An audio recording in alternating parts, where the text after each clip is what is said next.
Hello, and welcome to English Podcast with Missy. Here we learn English for real life. Clear, slow, and simple. Let's learn English together. Are you ready? Let's begin. Hello, my dear friends. It's Missy here. Welcome back to our cozy English corner. Tonight, I want to tell you a story that is both sweet and funny. My very first time baking cookies. I still remember that day clearly. The kitchen became a battlefield. The flour flew everywhere. The butter exploded. And the dough behaved like it had its own personality. But in the end, something delicious came out of all the chaos. When we try something new, mistakes are normal. They are actually part of the fun. And when you learn English, the same thing is true. Mistakes help you grow. So, relax. Picture a warm kitchen. And imagine the smell of cookies baking in the oven. Let's begin.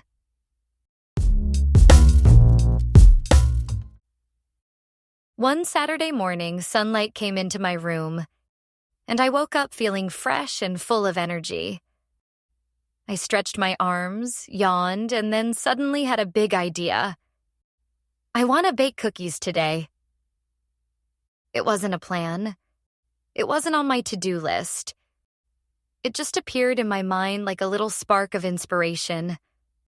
I had never baked cookies before. Not even once. Every time I wanted cookies, I simply walked to the bakery near my apartment. They sold warm, soft cookies that melted in your mouth. Sometimes I even went there just to smell them. But that morning, I wanted something different. I wanted the experience, the mixing, the measuring, the waiting, and the tasting. I wanted to feel like one of those calm, confident bakers on YouTube. I opened my cupboard and checked my ingredients. I found flour that I bought months ago. I found a big bag of sugar. I found butter. A little old, but still okay. I felt excited. Then I searched online for a simple recipe. I looked for easy cookies for beginners. I read the instructions slowly.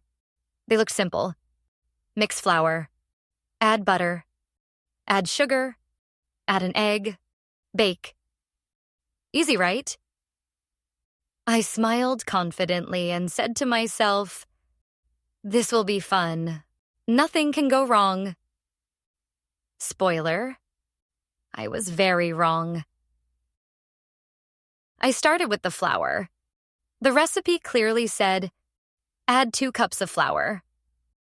But at that moment, I did not own measuring cups. I only had 1 giant cup that I used for tea. I thought, well, a cup is a cup. I filled the giant cup with flour. I poured it into the bowl. Then I filled it again and poured again. Already there was flour on my hands, on the counter, and somehow even on my shoulder. I tried to brush it off, but that only made it worse. If someone walked into the kitchen, they would think a snowstorm happened. When I mixed the flour with the butter and sugar, the dough immediately felt wrong. It was dry, crumbly, and hard like Play-Doh that dried in the sun. I squeezed it in my hands. It fell apart like sand. I said, "Oh no, this can't be right." I added a little water. That helped for 2 seconds. Then it became sticky like glue. I added more flour. Then it became too dry again. Back and forth. Sticky, dry, sticky, dry. I felt like I was fighting with the dough. But I laughed and said, "Well, these cookies will be interesting." Next, I needed melted butter. The recipe said, melt the butter in the microwave. So I cut a piece of butter and placed it in a small bowl. I put it in the microwave and confidently pressed a button. Or at least I thought I pressed the right button. Instead of 30 seconds, I accidentally pressed 3 minutes. At first, everything looked normal. Then I heard a strange popping sound. Then another one. Then a loud boom. Pop splash. I jumped back, opened the microwave, and gasped. The butter exploded inside like a mini volcano. It covered the walls, the door, and the glass plate. There were buttery drops everywhere. It smelled warm, but also a little burnt. I stood there, shocked, holding a spoon like it was a weapon. Then I whispered, "Okay, this is a disaster." I spent several minutes cleaning the microwave. The butter was everywhere. When I finally finished, I melted fresh butter, this time very carefully. Only 30 seconds, no explosions. The recipe said, add brown sugar. I opened my cupboard and searched. Left, right, up, down. No brown sugar. I had white sugar only. I stared at it for a moment and thought, should I go to the store? Nah, sugar is sugar. I poured in the white sugar. The dough looked pale and a little sad. I tasted a tiny pinch. It was sweet, but it tasted simple. Not deep and rich like real cookie dough. I shrugged and said, fine. These will be simple cookies. Healthy cookies? Maybe. Then it was time to add the egg. I cracked the egg confidently, like a real chef. But the shell didn't break smoothly. Instead, it broke into many tiny pieces. A few of them fell into the bowl. I stared at them as they disappeared into the sticky dough. I tried to scoop them out with a spoon, but the pieces were small and slippery. They sank deeper. So I used my fingers to fish them out. It took a long time. Finally, I removed them and said, there, no extra crunch today. Now it was time to mix everything together. The recipe said, mix until smooth. Smooth? My dough laughed at that word. It was thick, heavy, sticky, and lumpy all at once. It stuck to the spoon. It stuck to my hand. It stuck to everything except the bowl. I mixed harder. My arm started to hurt. I switched arms. That arm started to hurt too. At one point, I stopped and looked at the bowl. I said, why do people enjoy baking? This is hard. But I took a deep breath. I told myself, it's my first time. It doesn't have to be perfect. Slowly, very slowly, the dough started to come together. It wasn't smooth, but it wasn't terrible either. Good enough. I shaped the dough into balls and placed them on a tray. Some were too big. Some were too tiny. Some looked like I didn't even try. But I smiled and said, unique shapes.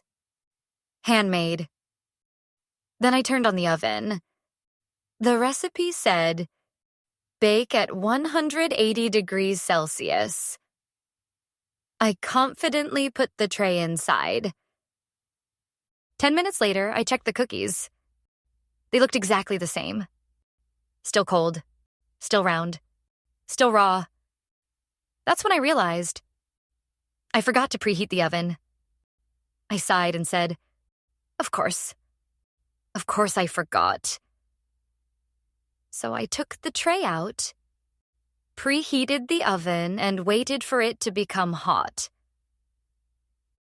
Finally, the oven was hot. I placed the tray inside again and set a timer. After 5 minutes, something smelled strange. Sweet. but not normal. I opened the oven and froze. The cookies had melted into each other. They spread into one giant cookie sheet. It looked like a golden pizza. I started laughing.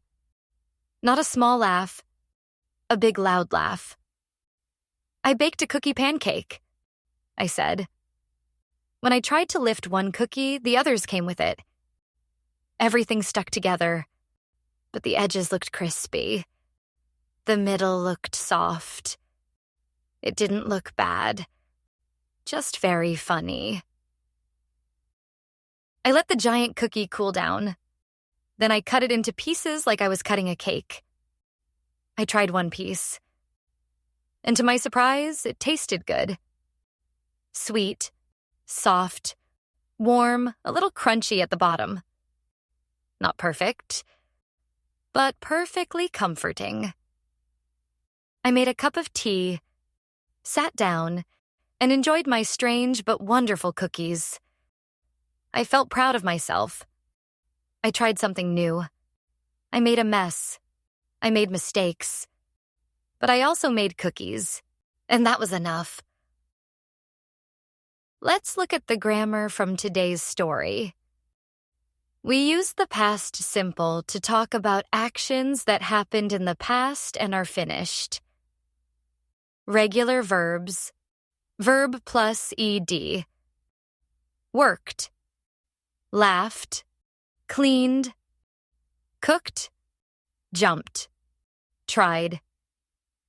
Irregular verbs, special forms.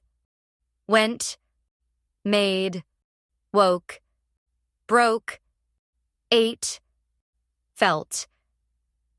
Examples from the story. I woke up with a big idea. I added too much flour. The butter exploded in the microwave. I cleaned the microwave. I laughed loudly. The cookies tasted good.